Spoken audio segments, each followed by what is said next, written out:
Cyber మోసాలు ప్రభుత్వాలకు సవాల్గా మారాయన్నారు ముఖ్యమంత్రి రేవంత్ రెడ్డి. దోపిడీ విధానం మారిందన్న ముఖ్యమంత్రి కాలానికి అనుగుణంగా ప్రజలు మారాలని సూచించారు. ఇటు స్టార్టప్ల అభివృద్ధికి బ్రెజిల్ కంపెనీతో కీలక ఒప్పందం చేసుకున్నారు రేవంత్. మరోవైపు ముఖ్యమంత్రి రేవంత్ రెడ్డి ఆదేశాలతో రేషన్ కార్డుల పంపిణీపై దృష్టి పెట్టారు అధికారులు.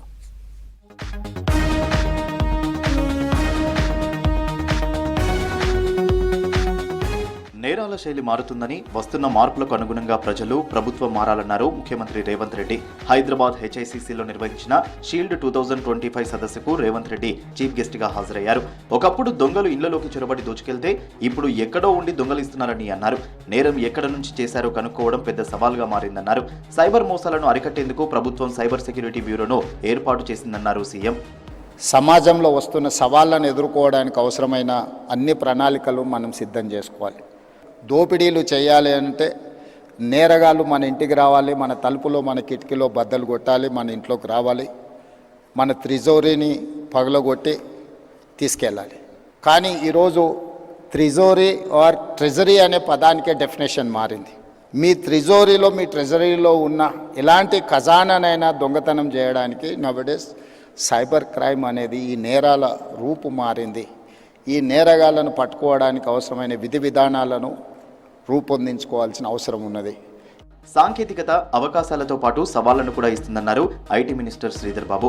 Deep fake, ransomware, malware వంటివి ఆందోళన కలిగిస్తున్నాయని చెప్పారు. సాంకేతికత రెండు వైపులా పదునున్న కత్తి లాంటిదని చెప్పారు. సైబర్ దాడుల వల్ల ఎన్నో వ్యవస్థలు దెబ్బతిన్నాయని చెప్పారు శ్రీధర్ బాబు.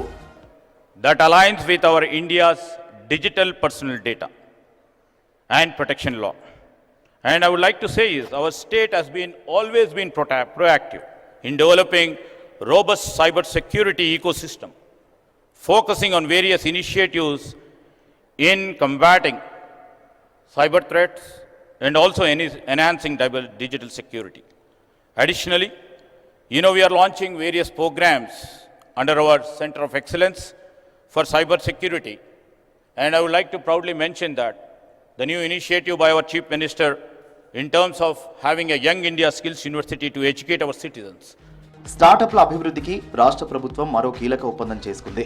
అంతర్జాతీయ స్టార్టప్ భాగస్వామ్యానికి టీ హబ్, బ్రెజిల్కు చెందిన గోయాస్ హబ్తో అవగాహన ఒప్పందం కుదుర్చుకుంది.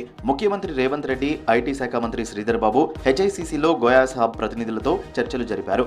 ఆ తర్వాత T Hub foundation CEO Sujith, బ్రెజిల్లోని Goias state science technology and innovation secretary Jose Frederico ఈ ఒప్పందంపై సంతకాలు చేశారు.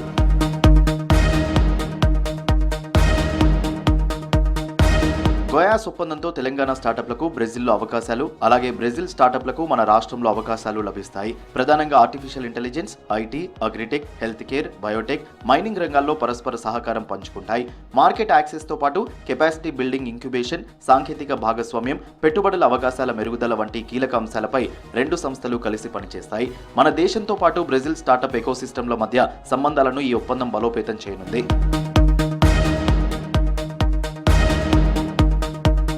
రేషన్ కార్డుల పంపిణీ ప్రక్రియపై స్పీడ్ పెంచింది రాష్ట్ర సర్కార్. ఇప్పటికే రేషన్ కార్డుల డిజైన్లను సీఎంకు చూపించారు అధికారులు.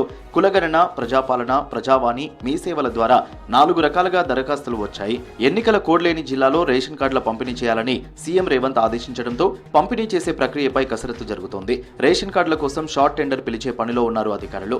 ముందుగా 1,00,000 కార్డులను పంపిణీ చేస్తామని తెలిపారు. కొత్త ration card, ATM, smart card తరహాలో తీసుకొస్తున్నామన్నారు అధికారులు. ఒకవైపు సీఎం బొమ్మ, మరోవైపు పౌర సరఫరాల శాఖ మంత్రి బొమ్మ ఉండనుంది. మధ్యలో ప్రభుత్వ లోగోను ఏర్పాటు చేయనున్నారు. కార్డుపై కుటుంబ సభ్యుల ఫోటో పెట్టాలా వద్దా అనే ఆలోచన చేస్తున్నారు. ఒకవేళ ఫోటో పెట్టకపోతే డీటెయిల్స్ ప్రింట్ చేయనున్నారు. కార్డు వెనుక వైపు అడ్రస్, రేషన్ షాప్ నెంబర్, ఇతర వివరాలు ఉండనున్నాయి.